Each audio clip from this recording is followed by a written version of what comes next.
이동형이야. 이동형 뉴스 정면 승부.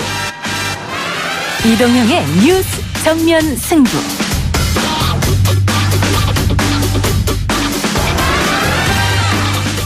청취자 여러분 안녕하십니까, 이동형입니다. 야3당과 대한신당이 선거법 합의안을 도출했습니다. 잠시 듣고 오시죠. 4+1 원내대표 회동에서 논의한 30석을 연동형 배분의 상한으로 하는 방안, 소위 캡을 수용한다. 석패율 제도는 지역구도 완화를 위해 도입하기로 한다. 향후 100% 연동형 비례대표제를 지속적으로 추진한다. 4+1에 이은 3+1 단일한 공훈 민주당에 넘어갔습니다. 청래당에서 짚어봅니다. 내 딸은 안 죽었다. 조그만 거를 왜 죽였을까? 그 기대를 하고 살았는데 이건 완전 무너져 버린 거예요. 그냥 답답한 거는 그대로 살고 있다는 게 답답하지요. 나는 30종 동안 피눈물을 흘리면서 지금은 다리 쭉 빼고 밥 잘 숟갈 이 사는가요. 이춘재가 자신이 살해했다고 자백한 화성 초동생 실종 사건. 방금 들으신 내용은 실종된 줄로만 알았던 초동생 아버지의 이야기였습니다. 당시 경찰은 초동생의 시신을 발견하고도 이를 몰래 감춘 의혹을 받고 있는데요. 신신 법정클럽에서 자세한 이야기 해봅니다. It's a witch hunt, it's a sham, it's a hoax. 마녀 사냥이고 속임수다. 트럼프 대통령이 한 말이었습니다. 미국 대통령 탄핵 소추안이 본회의로 넘겨져 이제 하원 표결을 하루 앞두고 있는데요. 현지 분위기와 전망 3부에서 미국 유권자연대 대표와 이야기 나눠봅니다. 근래 한 10일 정도는 정말 가족만 생각하고 하루에 정말 잠자고 먹는 시간 내는 그것만 연습을 했습니다. 이세돌 구단이 은퇴 대국에서 토종 알파고라고 불리는 한돌을 상대로 승리를 거뒀습니다. 이세돌과 알파고 대결의 해설을 맡았던 신문선 교수 관전평 들어보겠습니다. 12월 18일 수요일 이동희 뉴스 정면 승부 시작합니다.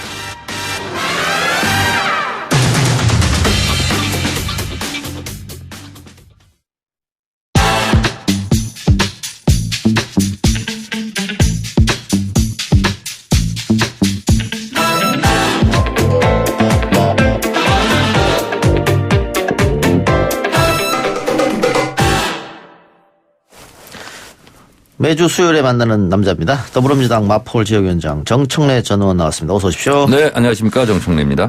문재인 정부 두 번째 국무총리로 정세균 전 국회의장이 지명됐는데 이번에도 역시 급이 안 맞지 않느냐 이런 얘기가 있습니다. 그래서 본인도 아마 여러 차례 고소한 것 같고 대통령도 그걸 의식해서인지 직접 또 나와서 발표해서 예우를 갖춘 것 같고요. 전 국회의장님을 국무총리를 모시는데 주저함이 있었다. 예. 대통령의 고민의 일단을 내비치신 것 같은데요. 예. 결론적으로 말씀드리면 잘한 인선이다. 이렇게 보는 것이요. 보통 국무총리는 장관을 다 통할하지 않습니까? 예. 그리고 대통령을 보좌하는 그런 말 그대로 국무총리잖아요. 예. 그러면 무엇보다 중요한 것이 풍부한 국정 경험, 연륜 이런 게 있어야 되지 않겠습니까? 예. 그래서 무슨 보수 언론에서는 경제를 잘하는 총리 이것을 계속 띄웠는데 정치 경제를 두루두루 잘 아는 사람이 예. 사실은 많지가 않거든요. 예. 그런 면에서 봤을 때 정세균 의장은 육선 국회의원이기 때문에 정치력은 당연히 있는 거고 당대표도 역임했고 또 정치인들이 좀 하기 어려운 장관이 산자부 장관입니다. 예. 경제를 알아야 되죠. 그렇죠. 그래서 산자부 장관 또 했기 때문에 저는 최적임자가 아닌가 그런 생각을 합니다. 예. 다만 국회의장을 거쳐서 국무총리를 간 이제 전례는 없죠. 예. 국무총리를 하다가 국회의장이 된 경우는 두 가지 케이스가 있어요. 있는데 역사는 항상 깨지게 돼 있죠. 그리고 전례라는 것은 만들면 또 있는 거니까요. 예. 그래서 무엇보다 중요한 것은 그런 형식적인 의전 서열이라든가 급, 레벨 이런 것보다는 실제로 누가 그 자리에 갔을 때 국민을 위해서 일을 잘할 것인가 이것이 기준이라면 정세균 예. 후보 내정자가 저는 안성맞춤이다 이렇게 예. 생각합니다. 국회의장 한 사람이 국무총리 하면 안 된다 이런 법은 없으니까요. 그리고 정 의원 말처럼 육선의 관록이 있는 것이고 당대표도 해봤고 국회의장도 했었고 또 산업부 장관도 역임했고 또 대기업 임원 출신으로 경제도 알고 뭐 그런 여러 가지 면이 대통령이 인사를 하는데 작용했을 것 같은데 자 문제는 뭐 장관 같은 경우야 국회에서 비준을 안 해줘도 대통령 임명하면 되는 겁니다만 국무총리는 이제 인준 절차를 거쳐야 되지 않습니까? 야당이 과연 인준을 해줄 것인가? 저도 계속 그것을 걱정을 했었고 아마 이 방송에서도 다른 방송에서도 총선을 앞두고 본회의 표결을 했을 때 이게 가능할 것이냐. 이순신 장군을 내정을 하더라도 자유한국당이 통과를 시켜줄 것이냐. 그런 건데 결국은 민심이 판단할 거라고 봐요. 총선을 앞두고 자유한국당도 무조건 반대, 묻지마 반대는 못할 거라고 보고 만약에 그렇게 되면 국민들의 여론 지지가 높은데 지금도 높지 않습니까? 근데 그걸 무작정 반대만 하면 총선에서도 자유한국당이 역풍을 불 수 있기 때문에 고민이 아마 클 거라고 생각합니다. 일단 자유한국당은 잘못된 인선이다 이렇게 비판했고 뭐 다른 야당이죠. 천정배 의원 같은 경우에도 3권 분립을 훼손했다. 국회를 무시한 처사다. 자기는 투표할 때 반대하겠다. 이렇게 했단 말이죠. 자, 그렇게 따지면은요. 3권 분립을 훼손했다고 그러는데 뭐 그렇게 그분들 입장에 얘기할 수도 있겠죠. 반대를 위한 명분으로. 그런데 그러면 대법관 했던 분들이 있잖아요. 이런 분들이 국회의원을 하는 것은 사법부에서 또 입법부로 들어오는 거잖아요. 또 국회의원 하던 분들이 입법하던 분들이 또 장관으로 가잖아요. 그럼 뭐 입법, 행정, 사법을 다 넘나들고 있지 않습니까? 근데 국회의장만 그거 하면 안 된다. 아까도 말씀드렸다시피 국무총리 하다가 국회의장 한 경우가 두 케이스가 있어요. 백두진, 뭐 정의령 이렇게. 근데 유독 국회의장은 절대로 아무것도 하면 안 된다.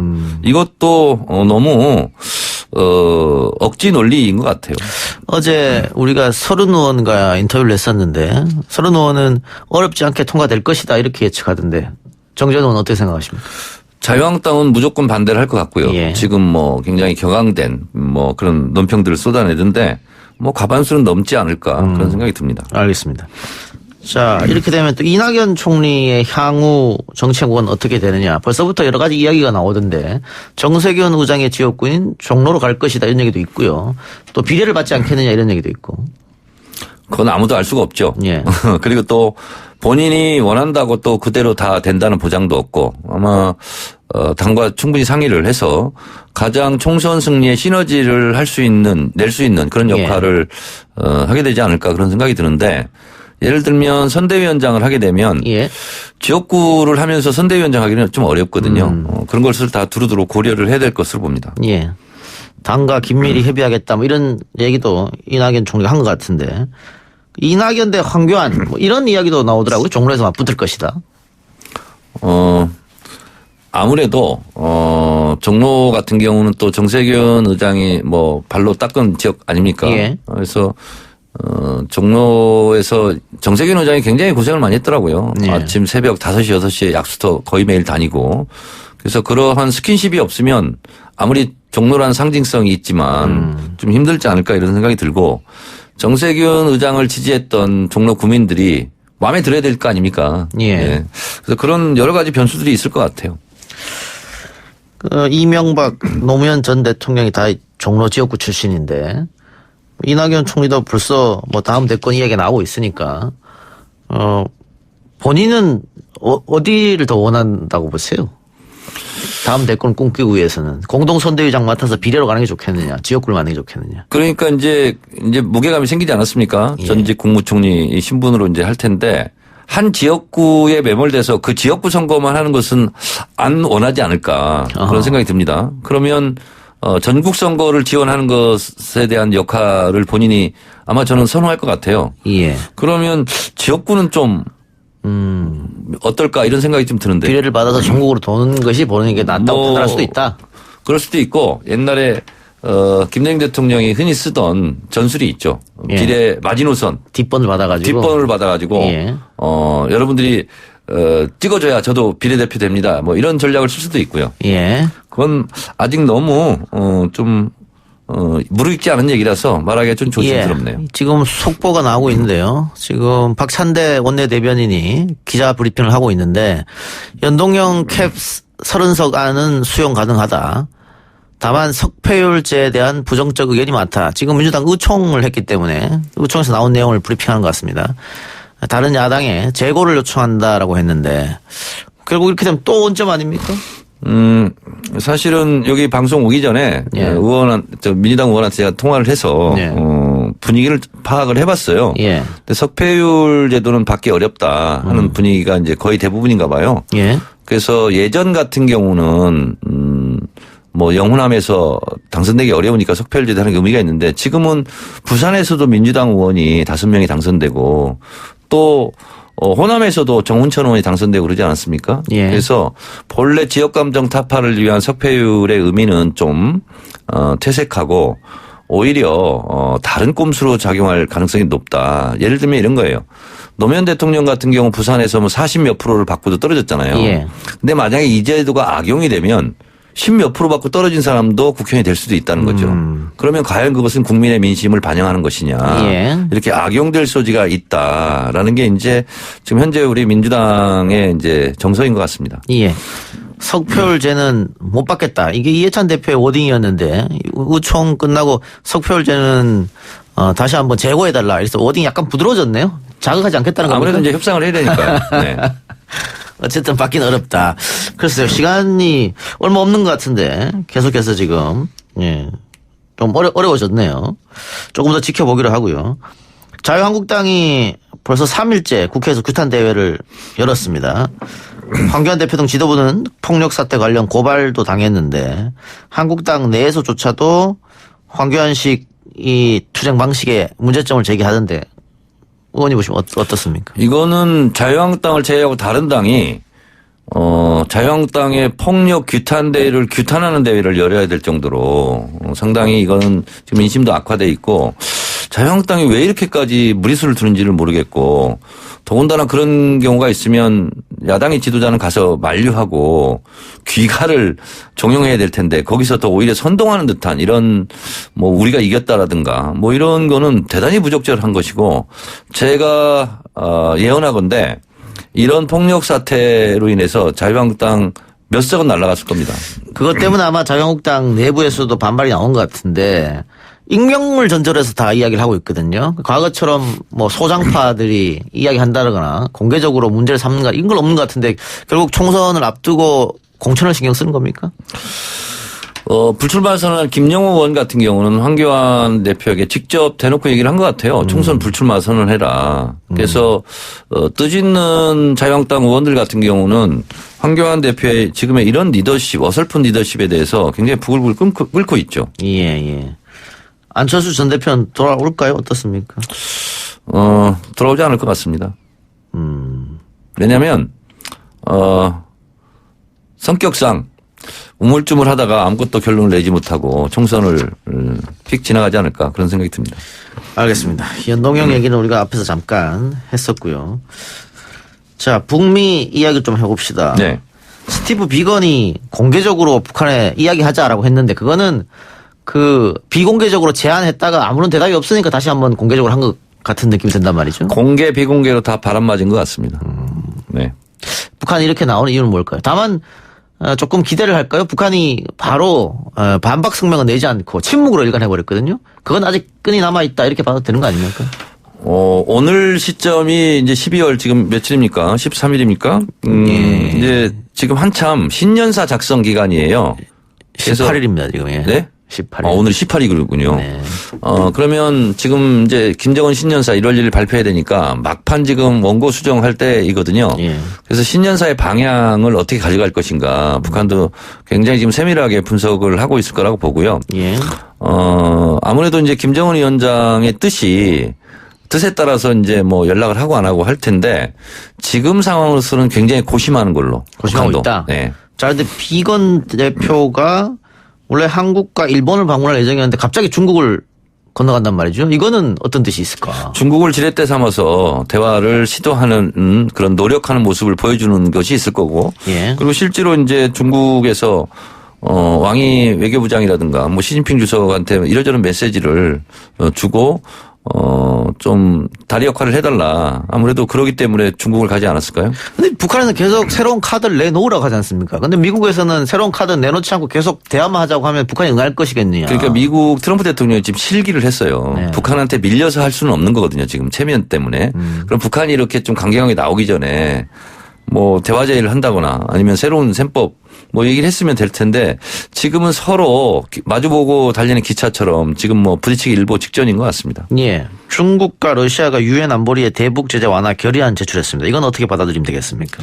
아무래도 뭐 북한으로서는 뭐 러시아와 중국이 혈맹 관계이기 때문에 예. 이런 역할을 당연히 러시아와 중국은 해야 되고 또 그래야 북한과의 관계도 계속 잘 지낼 것 같고 또 앞으로 있을 뭐 북미 뭐 관계 정상화라는 이런 데 있어서 본인들의 지분을 챙길 수가 있겠죠. 예. 근데 대북 전문가들 이야기를 쭉 들어보면 이 자꾸 불안한 쪽 이야기를 차츰차츰 많이 하더라고요. 과거로 되돌아갈 수도 있겠다. 의원님 생각 어떠세요? 저는 백두산에 올라가서 모닥불 쬐는 거 보고 예. 아 이게 좀 심각한 상황이구나라는 생각을 했거든요. 그러니까 모닥불 피는 장면에 옆에 있는 사람들이 다 군인들이거든요. 예. 그래서 김일성 주석의 항일 빨치산 투쟁 우리 그 정신으로 돌아가자. 그래서 대인민 메시지를 강력하게 좀 날렸죠. 그래서 어떻게 보면 지금 이제 2018년 4월 20일 날 3차 전원회의를 통해서 핵경제 병진 노선을 포기하고 경제발전 노선으로 간다고 천명했거든요. 예. 그러면 이제 4차가 있었고 5차 전원회의에서 그 방향 궤도 수정을 할 수도 있거든요. 그거까지 지금 앞두고 있는 매우 긴장된 상태고 예. 이거는 우리뿐만 아니라 북한의 내부에서도 굉장히 지금 긴장된 상태로 면밀하게 좀 숙고하고 있을 것 같다는 생각이 들고 저는 굉장히 희망을 꺾지 않았었는데 이거 희망이 점점 줄어드는 거 아니냐 이런 불길한 예감을 지울 길이 없습니다. ICBM을 쏠 수도 있다. 뭐 연말 안에 뭐 이런 얘기도 있습니다. ICBM은 쏘지는 않을 것 같고 ICBM과 같은 효과가 있는 그래서 수직으로 발사하는 그래서 우리는 위성 로켓을 발사했다. 이렇게 위협을 주면서도 명분에서 피해가는 그러한 전략 전술을 쓰지 않을까라는 생각을 저는 하고 있습니다. 알겠습니다. 좀 더 지켜보기로 하죠. 이것도 맞으면 어떡하죠? 예, 의원님 다음 주에 뵙겠습니다. 수고하셨습니다. 네, 고맙습니다. 1부 순서 마치고요. 2부 신신 법정 클럽으로 돌아옵니다. 딱딱하고 지루한 뉴스가 소설보다 흥미진진해지는 새로운 경험. 놀라셨죠? 이것이 바로 이동훈의 뉴스 정면 승부.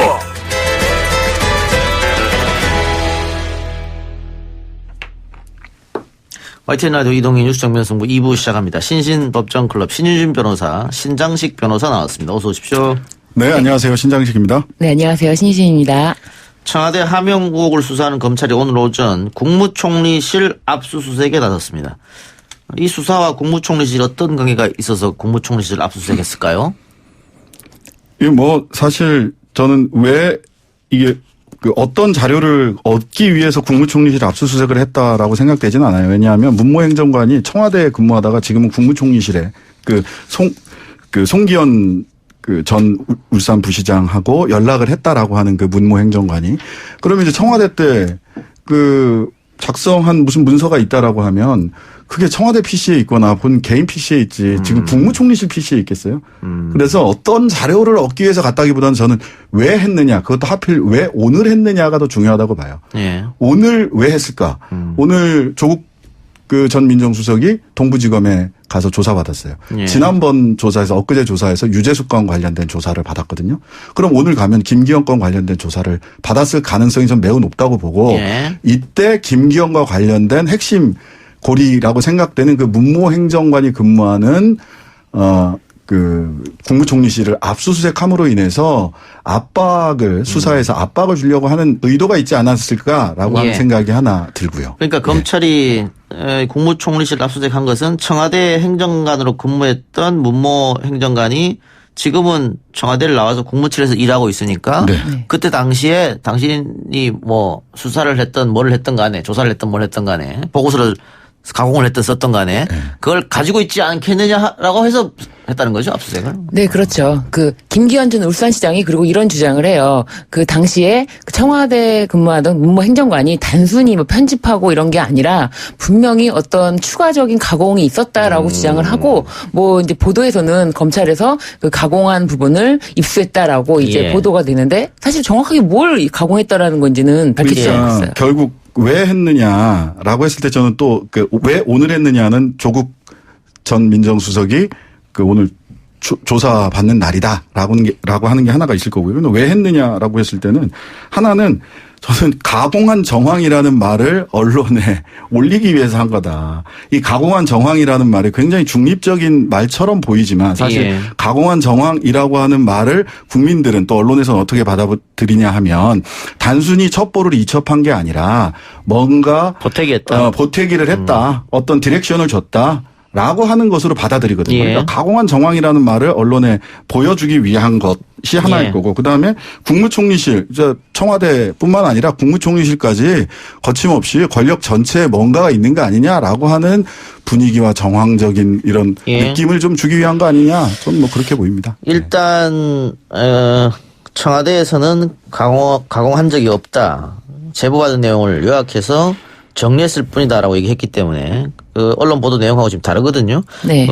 검찰 조사에서 밝혀지겠죠. 좀 두고 보고요. 송병기 부시장의 업무 수첩을 검찰에서 확보했다. 이런 지금 보도도 나오고 있습니다. 그렇죠? 네네. 그 검찰에서는 지금 계속해서 어떻게든 뭐 청와대 개입 여부에 대해서 뭐 밝히겠다라는 의지를 보여주고 있는 것 같은데 그 송병기 부시장의 업무 수첩에 대해서도 이미 지금 확보했기 때문에 검찰에서 이 내용을 쏟아내지 않고서는 송병기 부시장만 알 수 있는 거 아닙니까? 예. 이런 내용이 지금 굉장히 조각 여러 가지로 나오고 있어요. 저도 이거에 대해서 좀 의문을 제기하고 싶어요. 이 부시장의 업무 수첩의 내용이 과연 팩트인지 이런 부분에 대해서 어떤 취재 경로를 통해서 취재를 한 것인지 아니면 검찰에서 기존과 같이 조금씩 띄어서 보도를 자료를 주는 것인지 좀 의문입니다. 저는 이 송병기의 업무 수첩 관련해서는 두 가지를 좀 봐야 될 것 같아요. 첫 번째, 업무 수첩 일지 그러면은 사실은 우리 국민들이 떠오르는 게 뭐냐 하면 안종범 수첩입니다. 예. 예. 근데 안종범 수첩은 본인이 회의에 들어가서 소위 그때 박 대통령이 무슨 얘기를 했고 나는 이랬고 저랬고 해서 회의에 실제 참여한 회의록이에요. 예. 근데 이 지금 나와 있는 것만 보더라도 송병기 전 울산부시장의 업무수첩 관련된 내용은 나와 있는 것만 보더라도 이게 누구한테 들은 얘기인지 본인이 참여한 건지 예. 이게 다 섞여 있어요. 그래서 실제로 본인이 그냥 들은 얘기를 기록을 한 건지 누구를 실제로 만난 건지 아니면 뭐 그 사람이 이런 얘기를 했다고 전해 들은 건지가 구분이 안 돼 있거든요. 그래서 이 부분을 업무 수첩이다라는 말로 해서 다른 인상을 받도록 하는 것은 좀 문제가 있는 것 같고, 두 번째로 이게 내용이 아까 신유진 변호사님 내용이 어떻게 바깥으로 나오는 거냐, 검찰 발의 아니냐라고 하는 말씀을 하셨는데 검찰 발의일 수 있고요. 또 하나는 어제 그 김기현 전 시장이 참고인 조사 갔다 오면서 내가 송병기 전 울산부시장 업무수첩을 봤다. 예. 봤는데 이런저런 내용이 있었다. 적혀 있었다. 이렇게 얘기를 하잖아요. 상식적으로 어떻게 김기현 전 시장이 송병기 전 울산부시장의 업무수첩을 받겠어요. 바깥에서. 그러면 자 이런 내용이 있는데 보통 수사를 할 때 이런 내용이 거기 있던데. 검찰이 보여줬겠죠. 네. 이런 내용이 있던데 이거 맞냐라고 보여줬을 가능성 저는 굉장히 예. 높다라고 보여요. 사실. 네. 그래요. 근데 지금 조선일보 기사를 보면 2017년 10월 13일 업무일지에 비서실장 요청이라는 제목의 메모가 있다. 그리고 그 내용을 보면은 어쨌든 송초로 민주당 후보를 당선시키기 위해서 청와대가 모종의 행동을 했는 것처럼 적혀 있는 것이고 경선 때 상대 후보를 낙마시키려 한 정황도 포착됐다. 그럼 이게 사실이라면 선거 개입이거든요. 그렇죠. 심각한 상황인데 네. 과연 이 수첩이 신뢰성을 얼마큼 둘 수 있느냐 이 문제인데 일단 청와대에서는 여기에 대해서 어떤 입장을 보였습니까? 청와대에서는 지금 뭐 이거에 대해서 뭐 내용을 수사 중인 내용에 대해서 밝힐 수 없다 이런 입장이고요. 확인해 줄 수 없다라는 입장이기 때문에 어떤 입장을 나타낸 건 아닌 상태. 이 수첩 일지의 신빙성을 확인하려면은 네. 수첩에 등장한 대통령 비서실장 그러니까 임종석 전 실장이죠. 네. 임종석 당시 전 임종석. 실장도 검찰 조사 받을 가능성이 있겠네요. 뭐 참고인 조사라고 그러니까. 하면서 뭐 받을 수 있는 거죠. 네, 알겠습니다. 좀 보죠. 네. 요거는 실은 뭐 그 진위 여부도 판단을 해야 되고 그리고 아까 제가 말씀드렸던 것처럼 실제로 본인이 보고 듣고 겪은 이야기들을 본인이 실제로 참여해서 했는지 여부도 좀 판단을 해야 되고요. 그다음에 또 쭉 들어가 보면은 결과적으로 이게 여당 후보로서 여당 프리미엄 정도에 그친 것인지 아니면 뭐 위법적인 특혜가 있었던 예. 것인지 당연히 따지고 봐야겠죠. 예. 살펴봐야 될 걸로 보입니다. 예. 근데 우리가 쭉 얘기했습니다만은 지금 조선일보 보도라든가 다른 언론의 보도가 검찰발이 아니면 알 수 없는 내용들이거든요. 네. 그런데 지난 12월 1일부터 피의 사실과 수사 상황 공개 금지를 강화하는 형사사건 공개 금지 규정 제도가 시행 중에 있습니다. 그리고 청와대에서도 이거 왜 지키지 않느냐고 공개 경고까지 내렸거든요. 그럼에도 불구하고 지금 계속해서 이런 보도가 쏟아지는 이유는 어디 있다고 보십니까? 저는 이제 개인적으로 생각하기에 MBC 프로그램에서 PD 검찰과 기자들과의 유착 관계라든지 이런 검언 예. 유착 관계에 대해서 막 이제 보도를 하니까 이에 대해서 반발도 했지만 여전히 우리는 개의치 않는다를 보여주기 위해서 더 이런 행태를 보여주는 게 아닌가. 좀 이런 생각까지 들더라고요. 그러니까 예를 들면은 우리는 국무총리실도 압수수색하러 들어가고 우리는 청와대에 대해서도 지금 어떠한 개입이 있다면 불법이 개입 여지가 있다면 우리는 계속해서 압수수색 영장을 발급받을 것이다. 그렇기 때문에 이거에 대해서 아무런 우리를 막을 수 없다라는 걸 보여주기 위해서 더 하는 게 아닐까. 이제 최근 단독 기사의 특징을 보면 예전 검찰발 단독 기사와 조금 달리 예전에는 이렇게 언론사들이 쭉 돌아가면서 단독을 했는데 요즘은 그 돌아가는 언론사의 개수가 굉장히 적어졌다. 한 3개 정도로 적어졌다. 예. 충성도가 높은 특징. 데에다가 네, 그것도 이제 특징인 것 몰아주기를 같아요, 하는 요새. 거죠. 예. 알겠습니다. 이게 법적으로 금지되는 건데 좀 그렇네요. 이춘재 사건 이야기로 넘어가 보죠. 어제 저희 최강병기 시간에 윤모 씨가 재심을 청구했던 8번째 이춘재 연쇄살인 사건과 관련해서 당시 수사했던 검사와 경찰을 입건했다. 그런 소식 전해드렸는데요. 이춘재가 자신이 살해했다고 자백한 화성 초동생 실종 사건.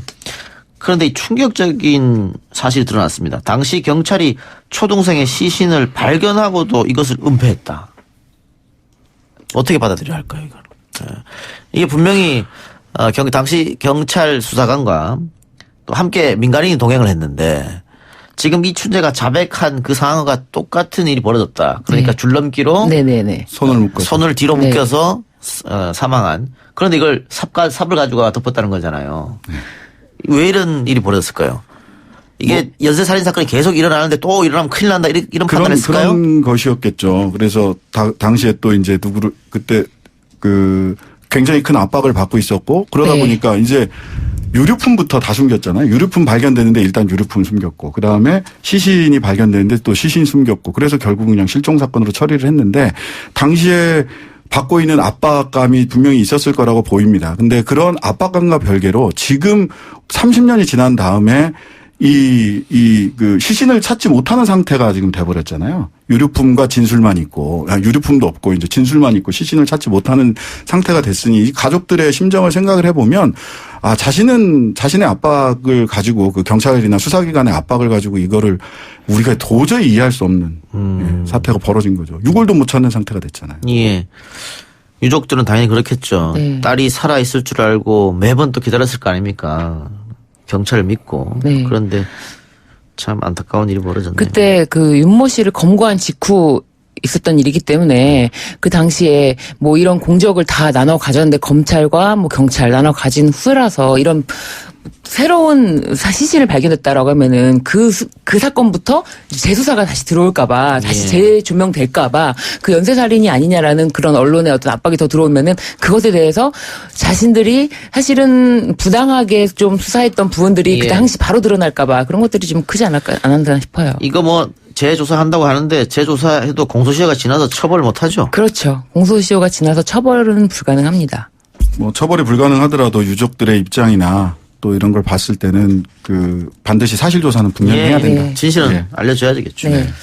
하나 더 해봅시다. 삼성 노조 와해국과 관련해서 이상훈 삼성전자 이사회 의장 등 7명에게 1심에서 실형이 선고됐고요. 또 이들은 법정 구속됐습니다. 이른바 S그룹 문건이 세상에 알려지며 노조 와해 의혹이 불거진 지 6년 만에 나온 사법부 유죄 판결. 먼저 판결 내용을 정리 좀 해주시기 바랍니다.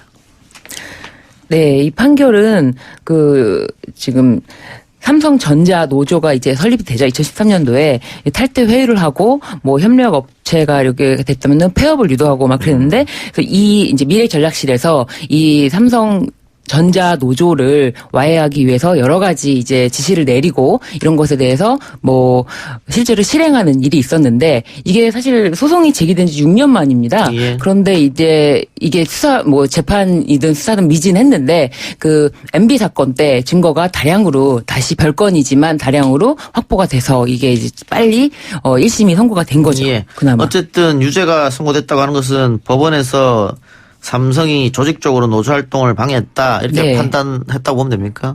네, 그런 거죠. 재판부가 심지어는 그 뭐 부당 노동행위 관련 수많은 문건이 발견되고 미래전략실에서부터 파생돼 계열사, 자회사 배포된 각 노조 전략, 비상대응 시나리오, 비밀 동향 보고, 회의 자료, 보도 자료 등 수없이 많은 증거가 있다. 근데 그 중에서 저는 좀 처음 이 문건 나왔을 때부터 그린화라고 하잖아요. 노조 문건, 노조를 와해시켜서 네.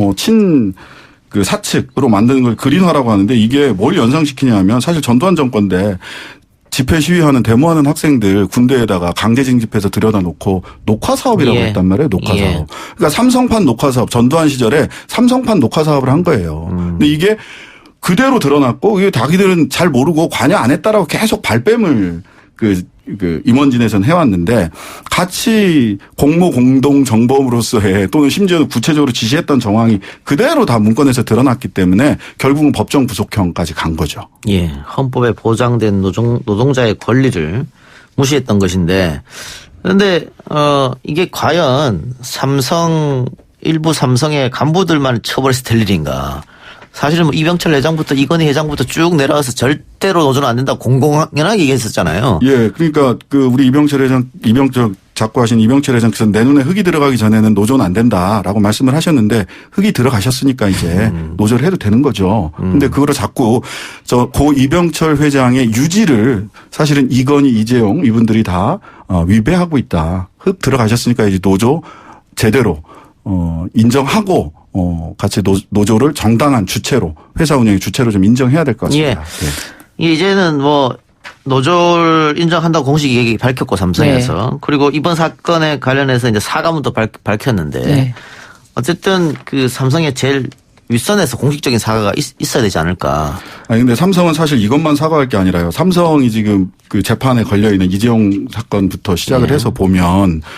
그 뇌물 사건에다가 그다음에 그렇죠. 증거인멸, 공장 바닥을 뜯어서 증거를 인멸했다가 네. 했던 증거인멸 사건, 노조 와해 사건. 네. 이거는 무슨 그냥 영화 한 편으로 될 게 아니라 각각 사건 하나하나가 한 편의 영화로 시리즈로 돼야 될 것 같은 정도거든요. 그래서 총체적으로 책임지는 좀 발언이 있어야 된다. 자, 신윤 변호사가 네. 오늘 삼성 측이 노조 와해 사건 관련해서 공식적으로 발표한 사과문을 좀 정리해서 이야기해 주시죠. 네.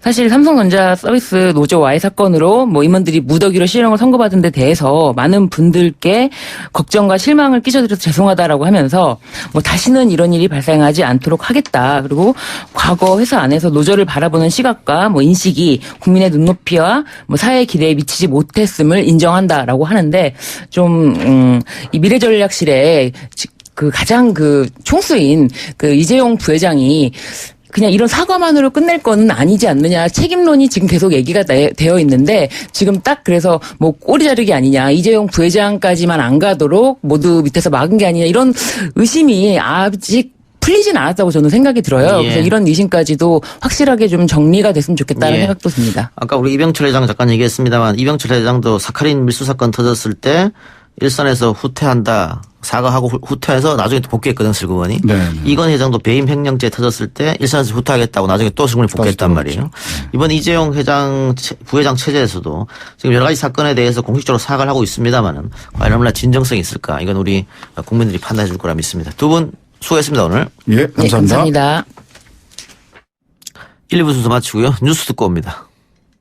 아 글쎄 안 들려 들을 뉴스 없어 아무 뉴스도 귀에 들어오지 않아 듣고 또 들어도 들을 뉴스 없어 만든 게 이 프로야 이동영의 뉴스 정면승부 단체 관람 대관 하나에 단체 관람 대관 하나에 생각 좀 해보죠. 단체 관람 대관 하나 해주세요. 단체 관람 대관 하나 해주세요.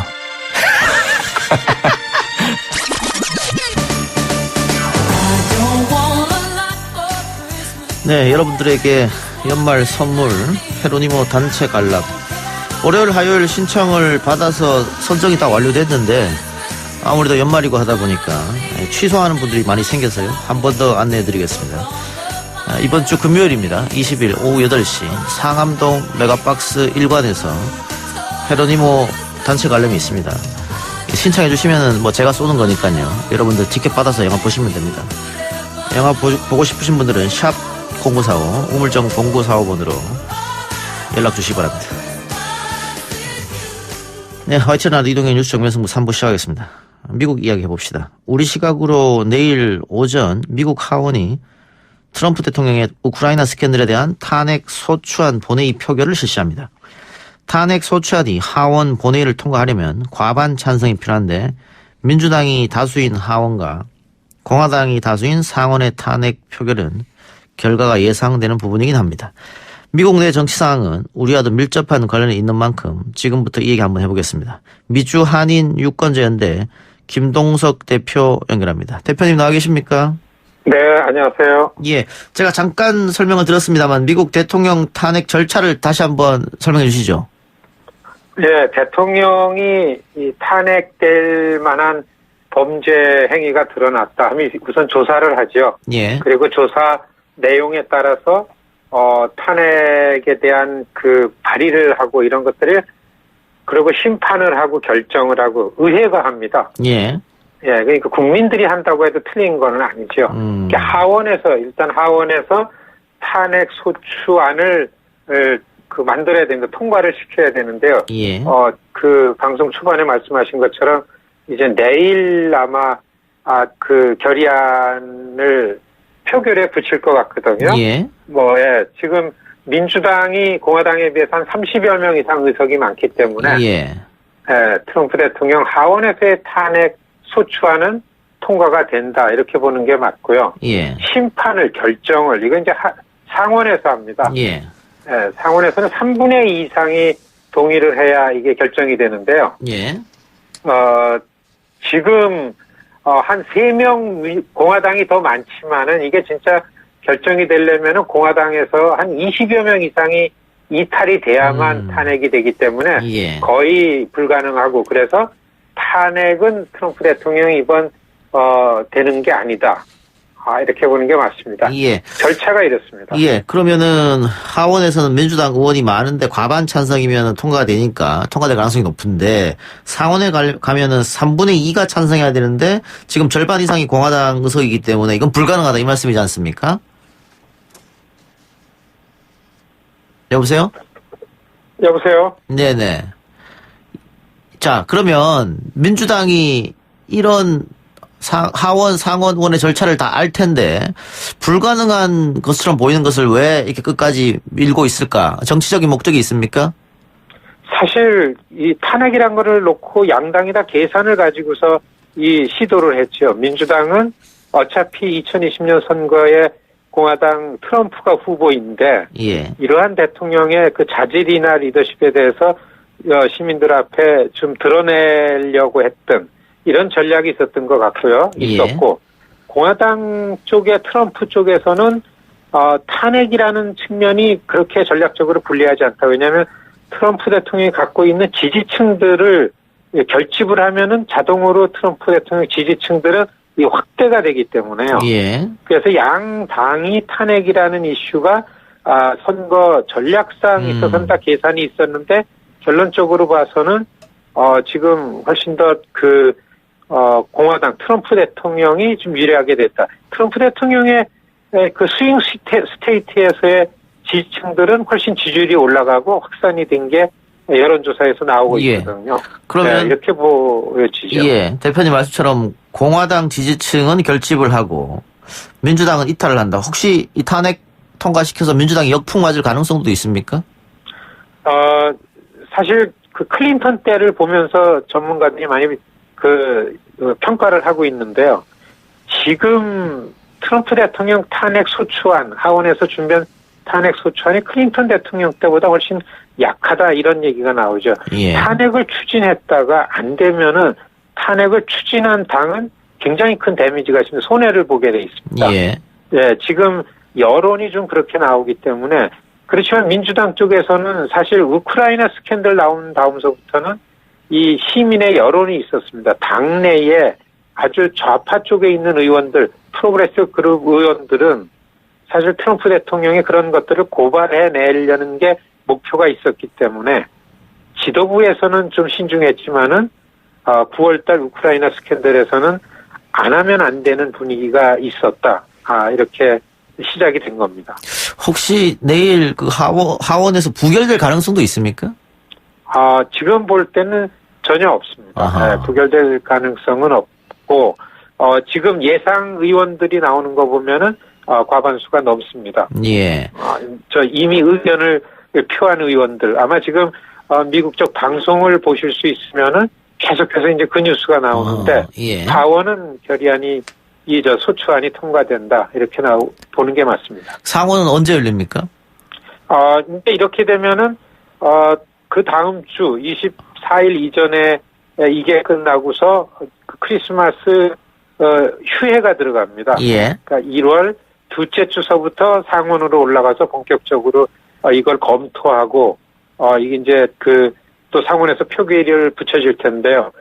트럼프 대통령은 빨리 해라. 예. 일주일을 넘기지 마라 이러고 있는데 그 미치 매코넬 상원 대표는 백악관과 긴밀하게 협력하겠다 이런 입장을 놓고 보면은 1월 중순 지나기 전에 아마 이 탄핵에 관련한 거는 중지부가 찍지 않을까 이렇게 생각됩니다. 예. 그럼 결론이 최종적으로 날 때까지는 뭐 3주나 4주 시간이 필요할 것 같은데요. 자, 그렇게 되면은 우리는 뭐 당연히 걱정하는 것이 북미 대화는 어떻게 될 것인가 이 문제입니다. 미국 내 정치 상황이 좀 바뀌고 있기 때문에 어떻게 보십니까?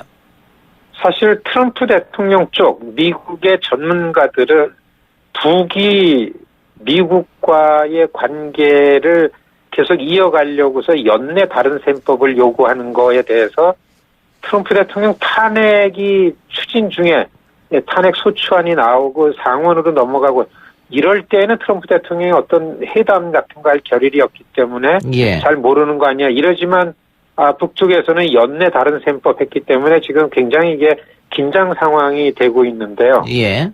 네, 그렇기 때문에 지금 점점 북한 관련한 이슈가 그 주목을 받고 긴장된 주목을 받는 이유가 그 탄핵이라는 부분 안에 있을 때는 트럼프 대통령이 어떤 액션 취하기가 어려운데 만일에 탄핵이 정리가 된 다음에는 좀 기대해 보지 않을까 전문가들 분석입니다. 예. 미국 현지 언론은 어떻게 쓰고 있습니까? 북미 대화에 관해서 대화에 좀 나서야 한다든가 혹은 제재를 완화시켜줘야 되지 않느냐 이런 의견이라든가 나온 게 있습니까? 북한이 최근에 중대한 실험하고 굉장히 그 발언이 그 시한이 다 됐다라는 압박을 했는데 이거에 대해서 트럼프 대통령도 이전하고는 다르게 굉장히 격양되게 트윗에 표현했었습니다. 적대적으로 행동하면 모든 것을 잃는다. 그리고 뭔가 진행 중이면 나는 실망한다. 그 군사적 옵션이라는 것까지 발언한 적이 있고 그렇기 때문에 사실 지금이 굉장히 좀 어려운 때인데요. 스티브 비건이 갑자기 중국으로 갔잖아요. 예. 이거는 이제 미국의 전문가들이 이런 상황에서 미국은 끝까지 대화를 해보려고서 하는 노력이다.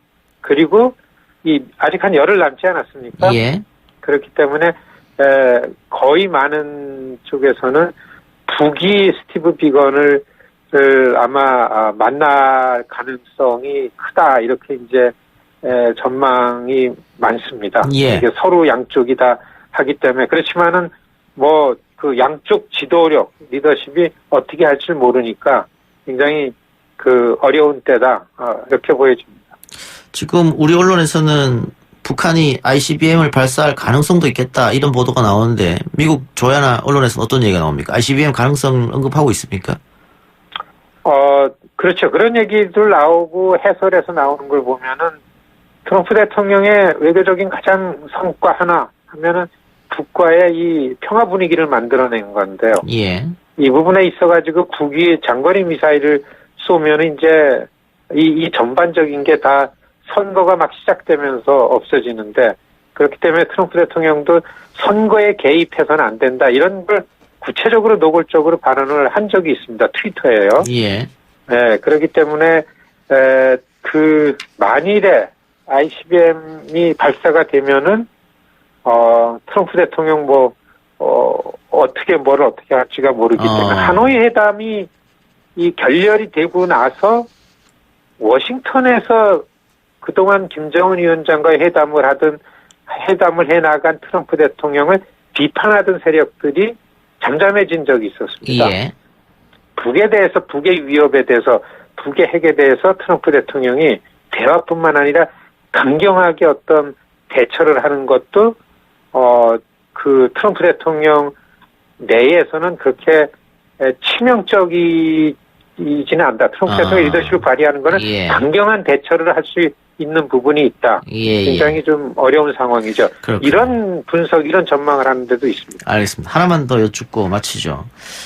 김 대표님, 힐러리 트럼프 대결 때 트럼프 대통령의 당선을 예측하셨는데 재선 전망 어떻게 보십니까?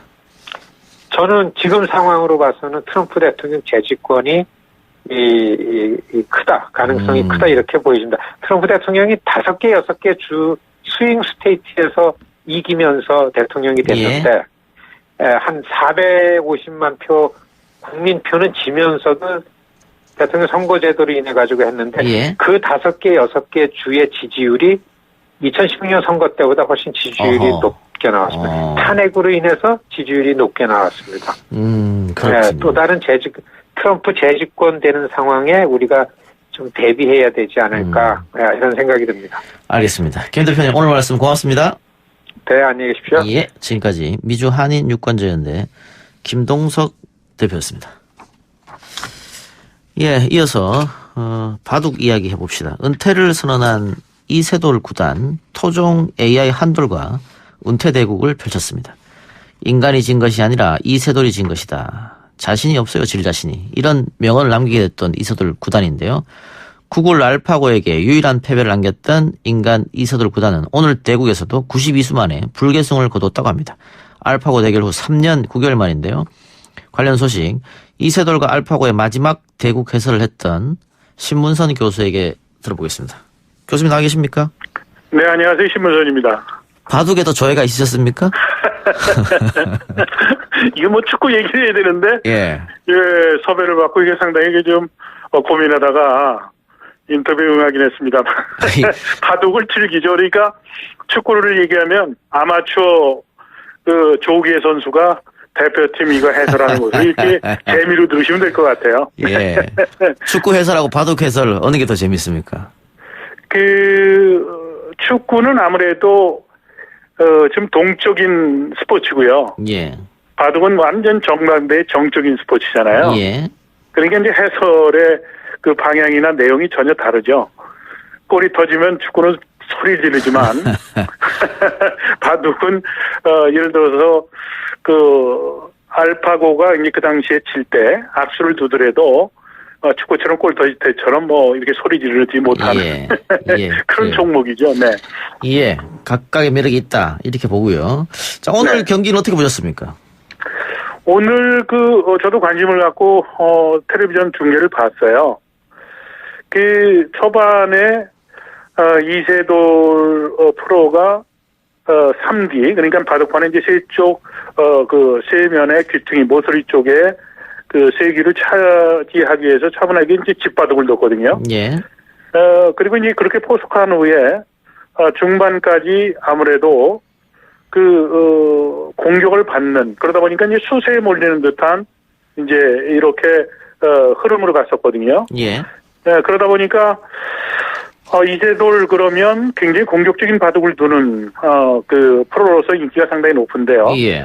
이제 흐름 자체가 이제 그렇게 가면서 오히려 사실은 경기에 대한 예측, 그다음에 경기 상황에 대한 것을 분석하는 모든 지표나 지수는 토종 AI인 한돌이 이길 수 있는 가능성이 상당히 높게 반영되는 것이 경기, 그러니까 한 70수 정도까지 진행이 되면서 그런 흐름을 갔거든요.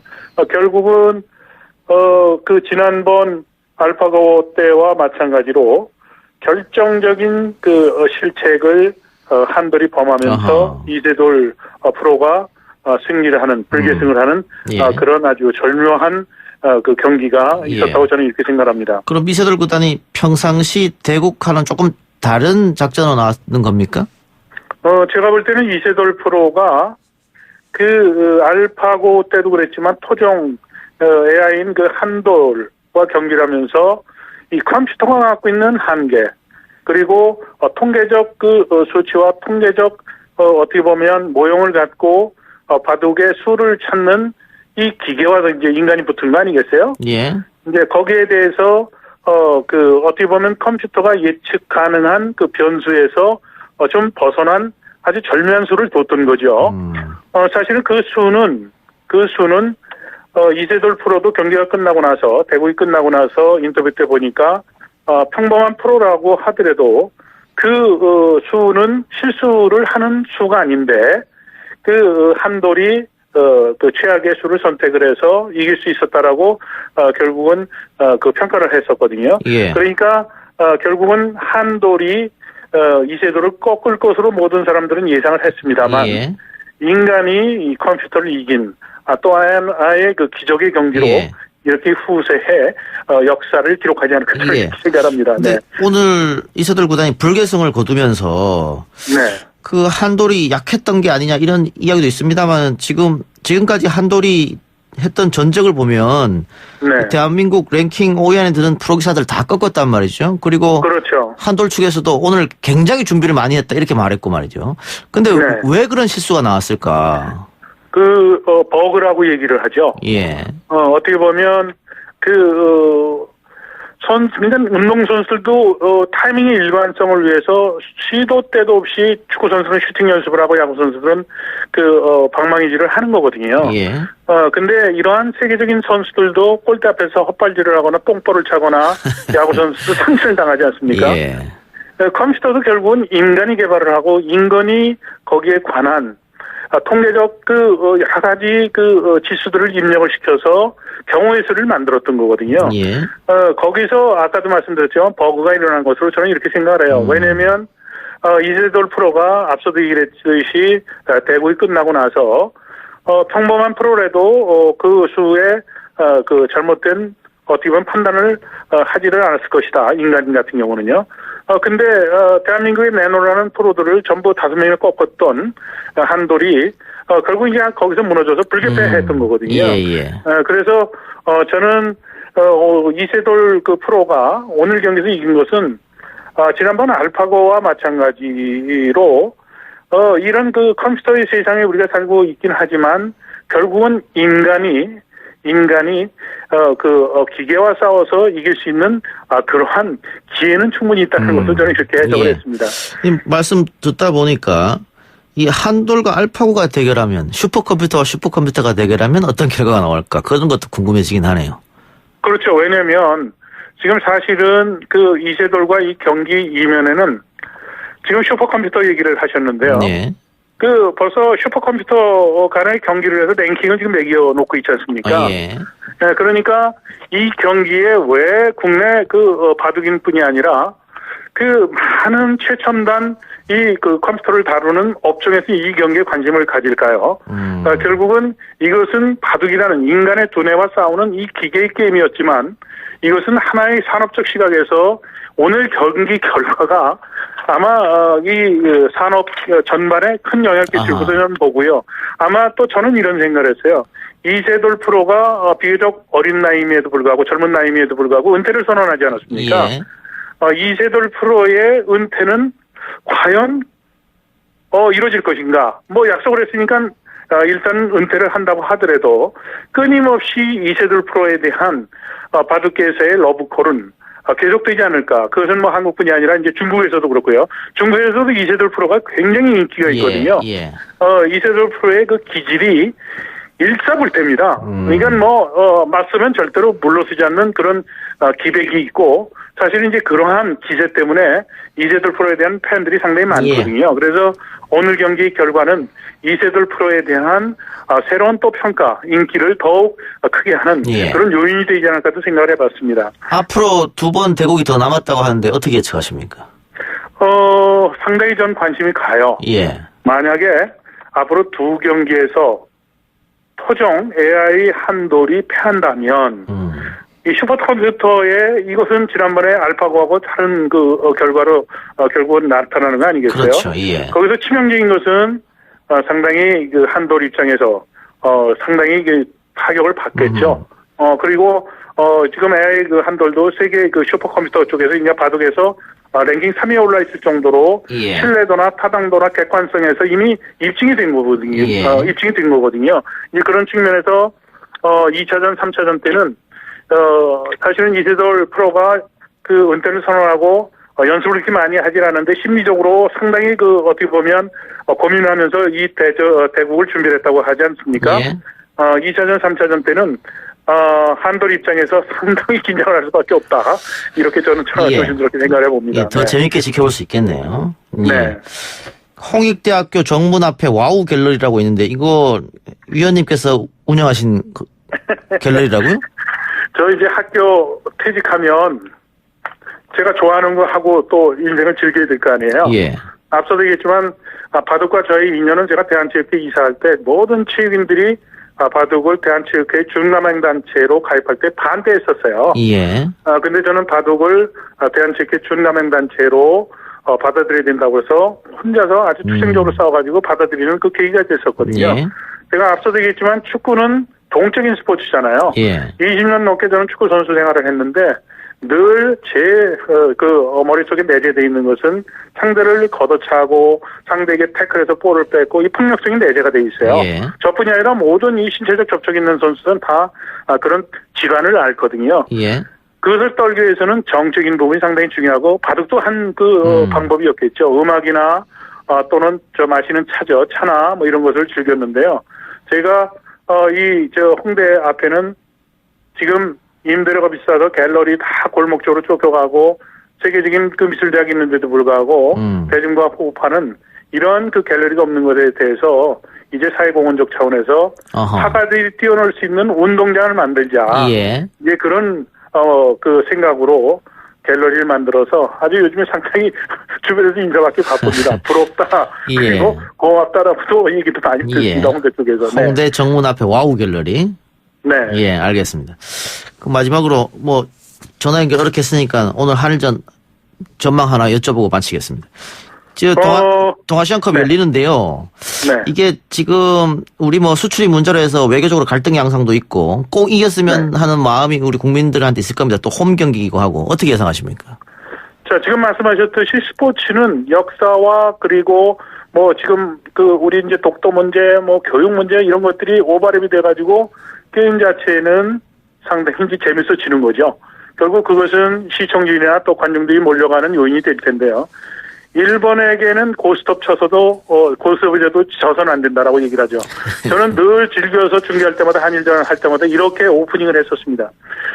지리적으로 가장 가까운 나라지만 역사적으로 정서적으로 결코 질 수 없는 나라가 일본이다. 예. 라고 이야기를 해서 침을 튀겨가면서 시청자들의 귀를 쫑긋 쓰게 했거든요. 예. 오늘 경기에서 사실은 아까 이제 알파고 얘기를 했고 그리고 토종 우리 지금 슈퍼컴퓨터 얘기도 했습니다만 지금 벤투 감독이 팀을 맡고 나서 상당히 팬들 입장에서 보면 만족스러울 만한 경기를 하지 못했거든요. 예. 오늘 경기는 벤투 감독에게는 상당히 부담스러운 경기이고요.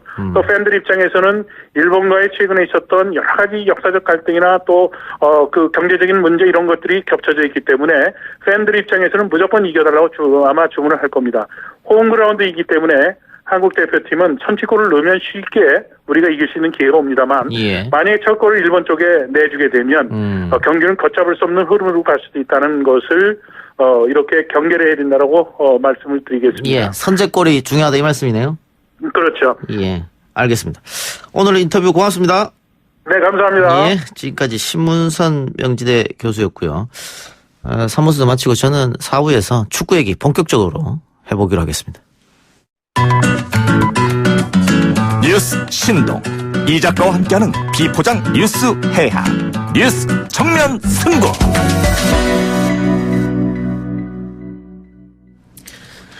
예, 축구 얘기 계속 해봅니다. 벤투 감독이 이끄는 축구대표팀이 동아시안컵 3연속 우승을 눈앞에 두고 잠시 후 7시 30분에 일본과 한판 대결을 펼칩니다. 전문가와 함께 오늘 한일전 전망해봅니다. 차상엽 축구 해설위원 나왔습니다. 어서 오십시오. 네, 안녕하세요. 차 의원, YTN 아이러브 풋볼 패널로 나가고 있다고요? 네, 맞습니다. 매주 토요일 오후 1시 10분에 최영진 아나운서가 진행하는 아이러브 풋볼에 나가고 있습니다. 예. 그 방송 많은 분들이 안 듣기 때문에. 그래서 제가 여기서 한번 강조를 예. 했습니다. 네. YTN 1등 방송인, 네. 우리 방송에서 모셨고요. 예. 홍보도 해드렸습니다. 그래서. 네. 말미 한 번 더 해도 되나요? 더 하시기 바랍니다. 예. 앞서서 우리 선배 해설위원이죠. 신문사 해설위원 이야기. 네. 밖에서 들었지 않습니까? 네, 들었습니다. 네, 참 말씀이 많으세요. 그래도 뭐 다 맞는 말씀을 하셔가지고. 자, 선제골이 중요하다. 동의하십니까? 무조건 동의하는데 모든 경기가 선제골이 다 중요하죠. 선제골을 잃고 이기기는 더 어려우니까. 근데 우리가 지금 필드골이 너무 안 터진다. 뭐 필드골은 물론이고 뭐 프리킥도 그렇고 다 골이 너무 안 터지고 있거든요. 그 원인이 어디 있다고 보세요? 글쎄요, 뭐 여러 가지 이유가 있을 텐데 사실 이게 뭐 최근에 5경기만 가지고 얘기하는 것도 아니고 제 기억으로는 뭐 2002 월드컵 이후로는 뭐 계속해서 골 결정력 없다 이런 얘기를 하는데 글쎄요, 뭐 세트피스에서 골이 들어갔다, 뭐 프리킥에서 골이 들어갔다, 코너킥에서 골이 들어갔다. 만약에 이런 세트피스에서 골이 안 들어가면 아니 왜 정지된 상태에서도 골을 못 넣어? 이런 얘기들을 분명히 할 텐데 그렇겠죠. 사실 이번에는 뭐 해외파 선수들, 그러니까 유럽파 선수들이 특히 없는 것도 물론 뭐 문제가 되겠고 사실 그렇습니다. 그러니까 한국이랑 경기를 할 때 아시아권에서 경기를 하면 실력 차이들이 좀 많이 나기 때문에 대부분의 팀들, 그러니까 홍콩 같은 팀들, 중국 같은 팀들이 무조건 수비로 많이 내려가거든요. 그런 것들을 좀 뚫어낼 수 있는 그런 비기 같은 것들이 아직까지는 좀 제대로 벤투 감독이 찾지 못한 것 같습니다. 예.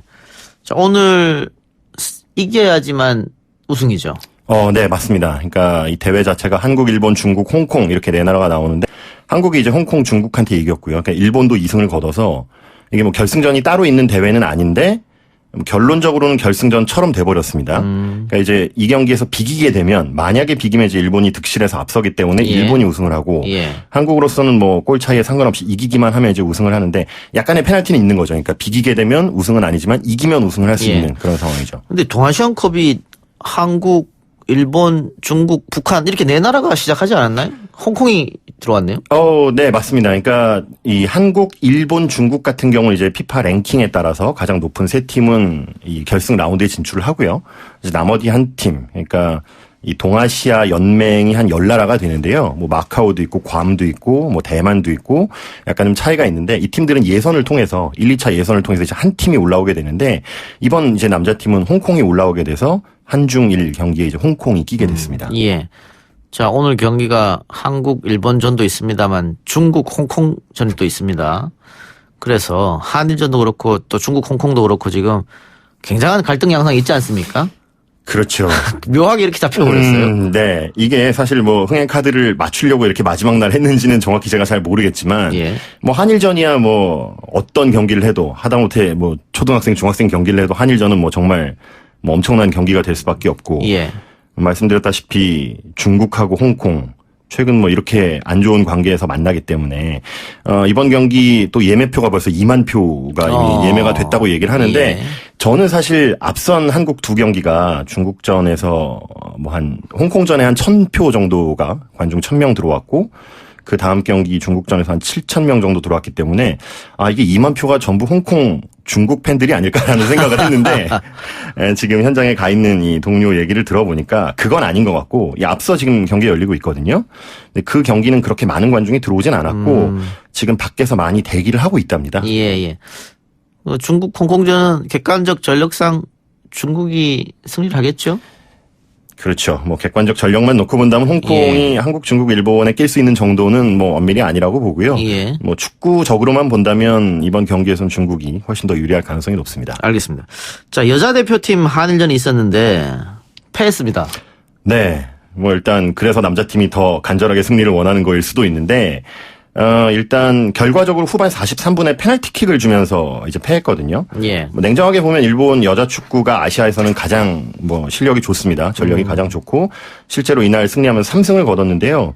저는 이제 이번 대회 한국이 비록 이제 일본에게 패하면서 1승 1무 1패 중국과 동률이었는데 득실에서 앞서면서 2등을 차지했는데 그 외국인 감독이죠. 콜린 벨 감독이 처음으로 부임을 해서 대회를 치렀는데 3골을 넣으면서 실점이 그 일본전의 페널티킥 실점 하나밖에 없었거든요. 그러니까 나름대로 수비가 굉장히 안정된 그런 모습을 보여줬다라는 것도 상당히 좀 긍정적이고요. 그리고 이 대표팀의 23명이 이번 대표단에 들어와 있는데 22명을 활용했어요. 그러니까 거의 대부분의 선수들을 이제 다 활용을 하면서 점검을 직접 했다라는 것, 이런 것도 상당히 긍정적이고, 저는 약간 마인드가 되게 마음에 들었던 게 일본이 우승 세레머니 하는 것을 보면서 가슴에 비수가 꽂히는 것 같았다. 예. 이렇게 이야기를 하더라고요. 약간 이게 일본과의 관계를 생각해서 의식해서 얘기를 한 건지는 모르겠지만 상당히 좀 직설적으로 좀 이야기를 하고 자기가 하고 싶은 이야기를 솔직하게 한다. 그런 느낌을 좀 예. 받았습니다. 이번 동아시아컵의 대표팀에는 유럽파가 없습니다. 차출을 하지 않았었는데. 그렇죠.